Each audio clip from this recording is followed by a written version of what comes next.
بسم الله الرحمن الرحيم. طه ما أنزلنا عليك القرآن لتشقى إلا تذكرة لمن يخشى تنزيلا ممن خلق الأرض والسماوات العلى الرحمن على العرش استوى له ما في السماوات وما في الأرض وما بينهما وما تحت الثرى وإن تجهر بالقول فإنه يعلم السر وأخفى الله لا إله إلا هو له الأسماء الحسنى وهل أتاك حديث موسى إذ رأى نارا فقال لأهلهم كثوا إني آنست نارا لعلي آتيكم منها بقبس أو أجد على النار هدى فلما أتاها نودي يا موسى إني أنا ربك فاخلع نعليك إنك بالوادي المقدس طوى وأنا اخترتك فاستمع لما يوحى إنني أنا الله لا إله إلا أنا فاعبدني وأقم الصلاة لذكري إن الساعة آتية أكاد أخفيها لتجزى كل نفس بما تسعى فلا يصدنك عنها من لا يؤمن بها واتبع هواه فتردى وما تلك بيمينك يا موسى قال هي عصاي أتوكأ عليها وأهش بها على غنمي ولي فيها مآرب أخرى قال ألقها يا موسى فألقاها فإذا هي حية تسعى قال خذها ولا تخف سنعيدها سيرتها الأولى واضمم يدك إلى جناحك تخرج بيضاء من غير سوء آية أخرى لنريك من آياتنا الكبرى اذهب إلى فرعون إنه طغى قال رب اشرح لي صدري ويسر لي أمري واحلل عقدة من لساني يفقه قولي واجعل لي وزيرا من أهلي هارون أخي أشدد به أزري وأشركه في أمري كي نسبحك كثيرا ونذكرك كثيرا إنك كنت بنا بصيرا قال قد أوتيت سؤلك يا موسى ولقد مننا عليك مرة أخرى إذ أوحينا إلى أمك ما يوحى أن اقذفيه في التابوت فاقذفيه في اليم فليلقه اليم بالساحل يأخذه عدو لي وعدو له وألقيت عليك محبة مني ولتصنع على عيني إذ تمشي أختك فتقول هل أدلكم على من يكفله فرجعناك إلى أمك كي تقر عينها ولا تحزن وقتلت نفسا فنجيناك من الغم وفتناك فتونا فلبثت سنين في أهل مدين ثم جئت على قدري يا موسى واصطنعتك لنفسي اذهب أنت وأخوك بآياتي ولا تنيا في ذكري اذهبا إلى فرعون إنه طغى فقولا له قولا لينا لعله يتذكر أو يخشى قالا ربنا إننا نخاف أن يفرط علينا أو أن يطغى قال لا تخافا إنني معكما أسمع وأرى فأتياه فقولا إنا رسولا ربك فأرسل معنا بني إسرائيل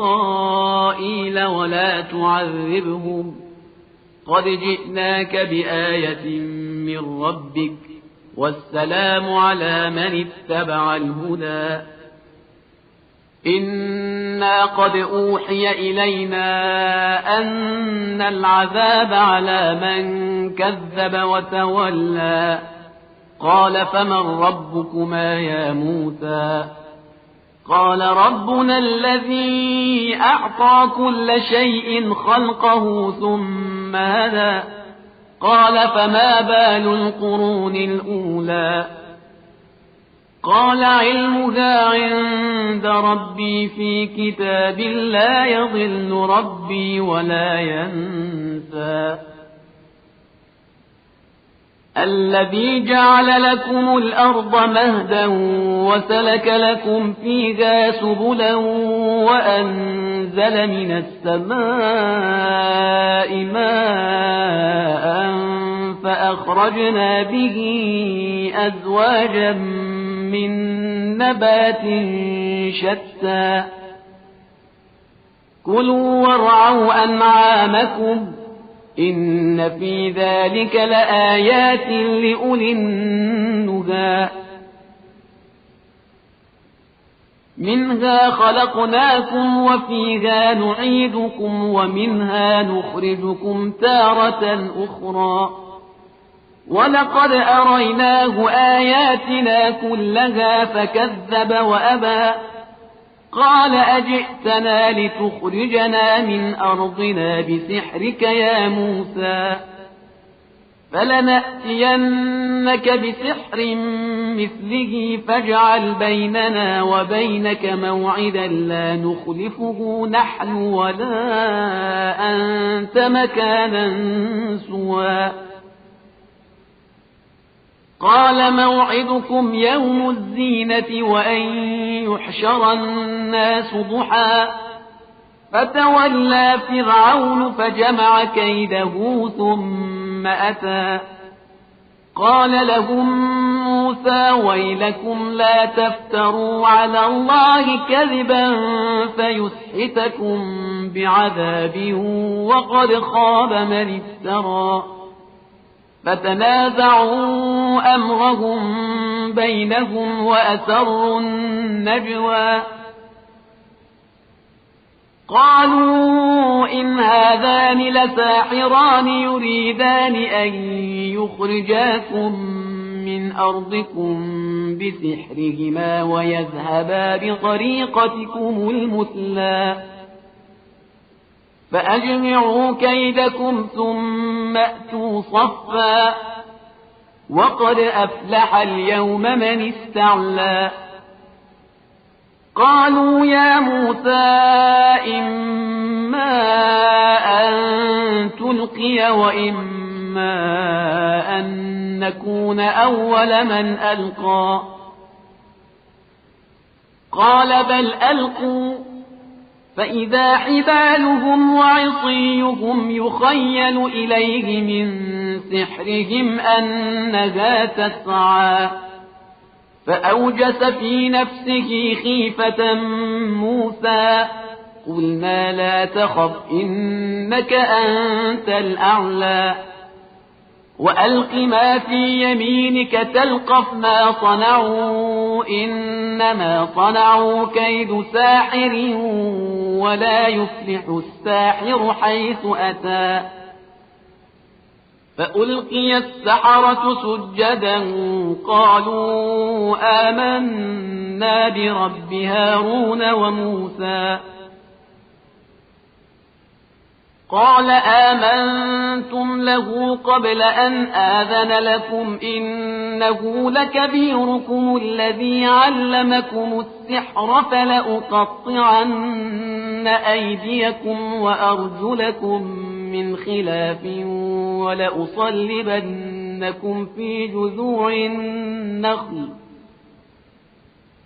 ولأصلبنكم في جذوع النخل ولتعلمن أينا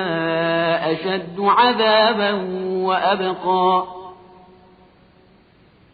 قالوا لن نؤثرك على ما جاءنا من البينات والذي فطرنا فاقض ما أنت قاض إنما تقضي هذه الحياة الدنيا إنا آمنا بربنا ليغفر لنا خطايانا وما أكرهتنا عليه من السحر والله خير وأبقى إنه من يأت ربه مجرما فإن له جهنم لا يموت فيها ولا يحيا ومن يأته مؤمنا قد عمل الصالحات فأولئك لهم الدرجات العلى جنات عدن تجري من تحتها الأنهار خالدين فيها وذلك جزاء من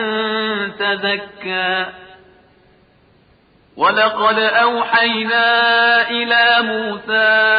أن أسر بعبادي فاضرب لهم طريقا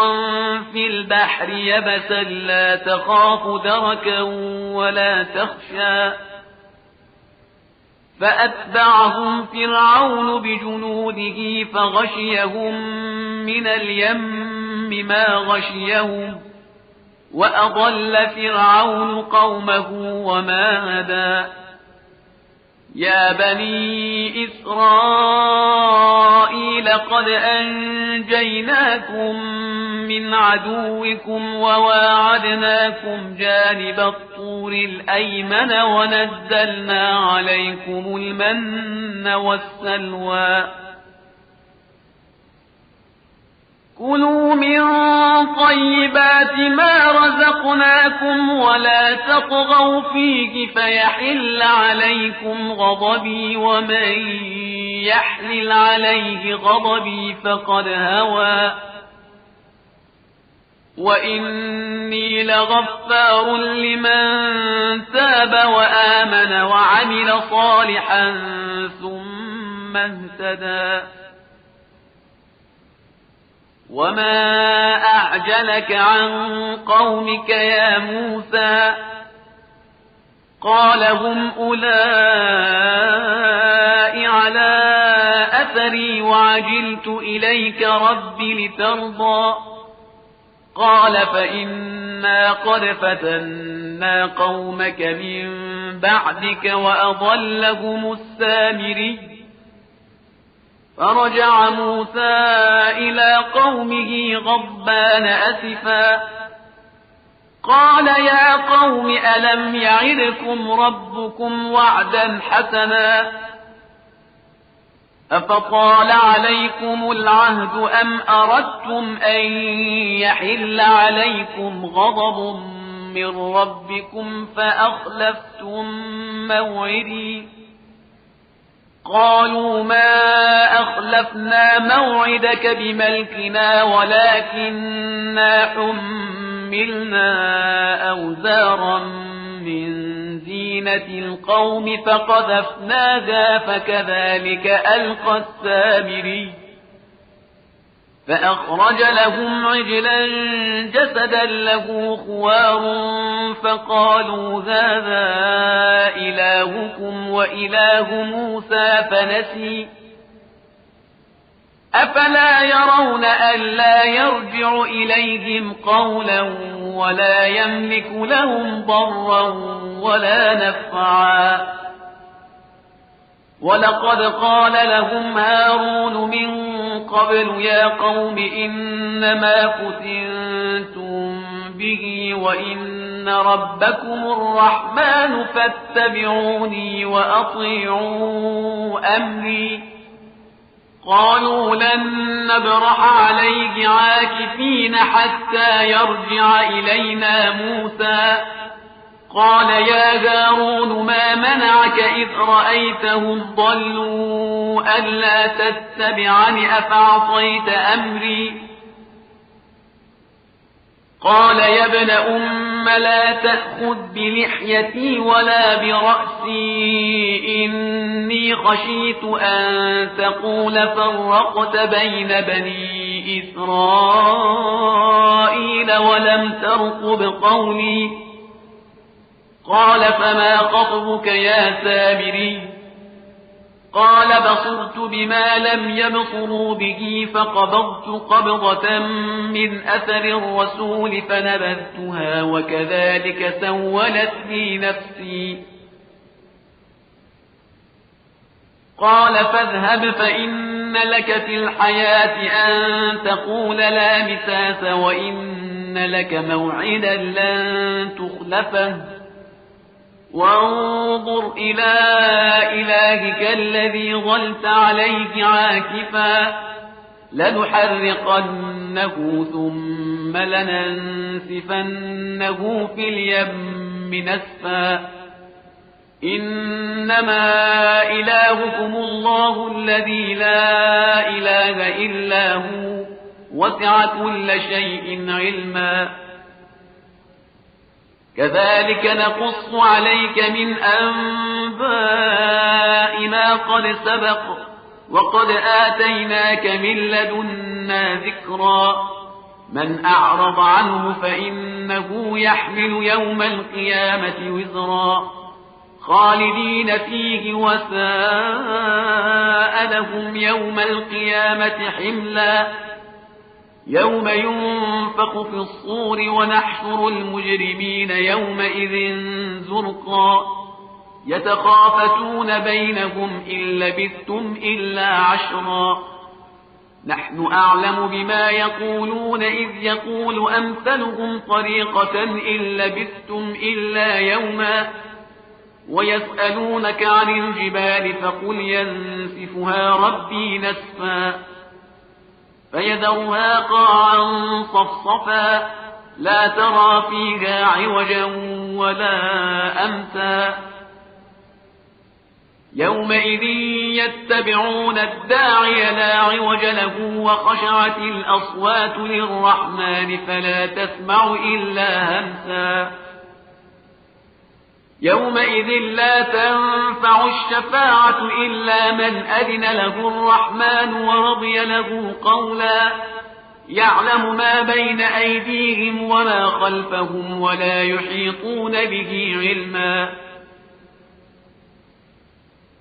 وعنت الوجوه للحي القيوم وقد خاب من حمل ظلما ومن يعمل من الصالحات وهو مؤمن فلا يخاف ظلما ولا هضما وكذلك أنزلناه قرآنا عربيا وصرفنا فيه من الوعيد لعلهم يتقون أو يحدث لهم ذكرا فتعالى الله الملك الحق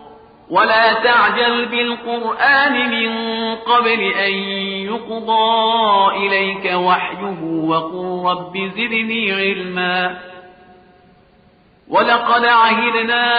إلى آدم من قبل فنسي ولم نجد له عزما وإذ قلنا للملائكة اسجدوا لآدم فسجدوا إلا إبليس أبى فقلنا يا آدم إن هذا عدو لك ولزوجك فلا يخرجنكما من الجنة فتشقى إن لك ألا تجوع فيها ولا تعرى وأنك لا تظمأ فيها ولا تضحى فوسوس إليه الشيطان قال يا آدم هل أدلك على شجرة الخلد وملك لا يبلى فأكلا منها فبدت لهما سوآتهما وطفقا يخصفان عليهما من ورق الجنة وعصى آدم ربه فغوى ثم اجتباه ربه فتاب عليه وهدى قال اهبطا منها جميعا بعضكم لبعض عدو فإما يأتينكم مني هدى فمن اتبع هداي فلا يضل ولا يشقى ومن أعرض عن ذكري فإن له معيشة ضنكا ونحشره يوم القيامة أعمى قال رب لم حشرتني أعمى وقد كنت بصيرا قال كذلك أتتك آياتنا فنسيتها وكذلك اليوم تنسى وكذلك نجزي من أسرف ولم يؤمن بآيات ربه ولعذاب الآخرة أشد وأبقى أفلم يهد لهم كم أهلكنا قبلهم من القرون يمشون في مساكنهم إن في ذلك لآيات لأولي النهى ولولا كلمة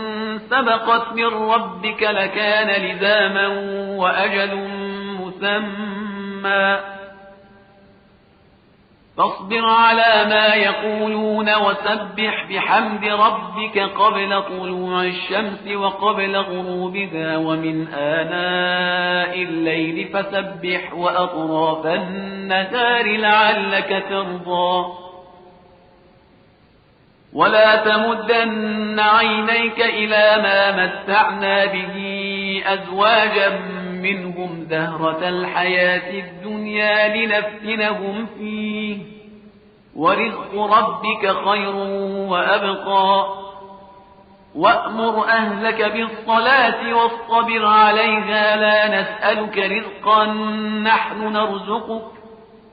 والعاقبة للتقوى وقالوا لولا يأتينا بآية من ربه أولم تأتهم بينة ما في الصحف الأولى ولو أنا أهلكناهم بعذاب من قبله لقالوا ربنا لولا أرسلت إلينا رسولا فنتبع آياتك من قبل أن نذل ونخزى قل كل متربص فتربصوا فستعلمون من أصحاب الصراط السوي ومن